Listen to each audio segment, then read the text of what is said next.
fuula deeman cufatti namni tokkoof lam yoo waliin bahe laazima nama machuu jirra jechuudha. Namni tokko hamta jalaa bahuutiin jiru. Rabbiin tooba deebitee si araarama. Ammoo tagartee cubbuu beeyna jidduu namaaf namaa tana haqi namni sun si dhiisutti siin araaramu jechuudha Rabbiin. Yoo atiin hamatti obboleessan kee waan hamatti yaa Rabbi baluu hamadhe na araaramiin hin jirtu jechuudha. Deemtee nam suniin si hamadheettee araarami sirgaafattaa jechuudha.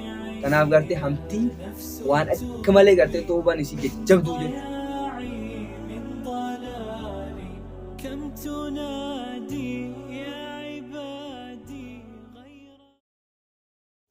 بسم الله الرحمن الرحيم الحمد لله رب العالمين والصلاة والسلام على رسول الله صلى الله عليه وسلم. السلام عليكم ورحمة الله وبركاته. وعليكم السلام إن شاء الله موضوعي كارا عن رادبة فيرو حرمة الغيبة والحمجون حرام تو رادبة إن شاء الله. يقول الله تبارك وتعالى ربي مدتنا عنوان جدي يا أيها الذين آمنوا يا والرب أجيبك اجتنبوا فقادا كثيرا من الظن سيته الدرة فقادا أكنسيا وارتوان سياتن تكرر فقادا إن بعد الظن قرين سيتي إثم شبو دايرا فقادا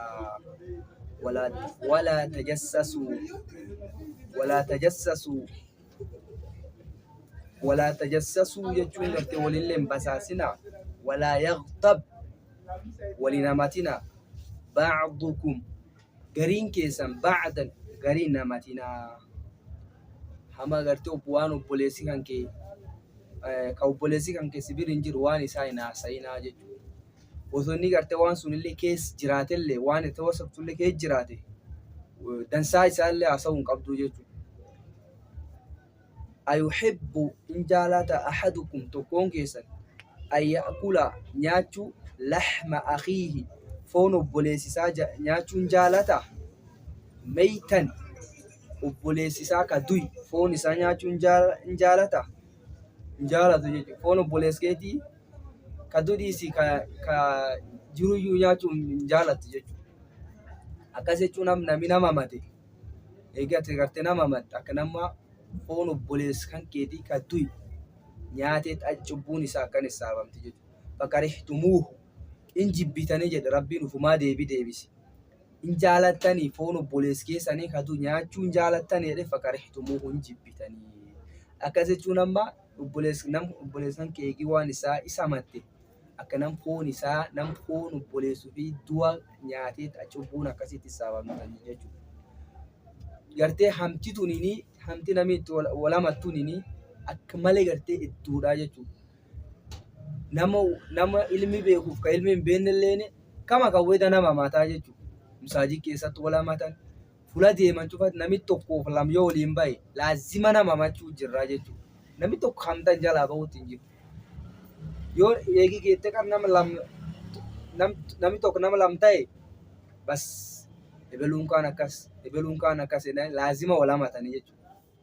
Atta namuma ilmi qabullee jalaa nafte jechuudha amtitu. Kanaaf gartee cubbuu namaatuun illee akka malee jajjabduutu jechuudha. Yoo ati rabbii koosite rabbiin tooba deebitee si araarama.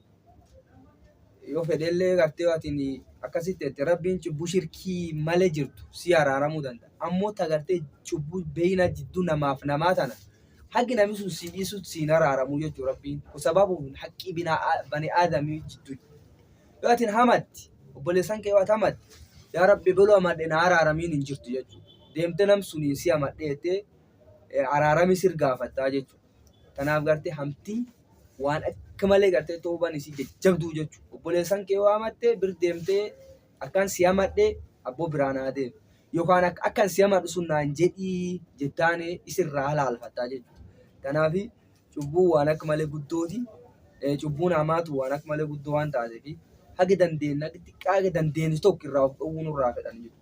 Wattaqullaaha rabbii keessan sodaadha. Inna Allaaha rabbiin tawaabun rahiim. Rabbiin akkaan gartee tooba namirraa deebi'aa jechuudha.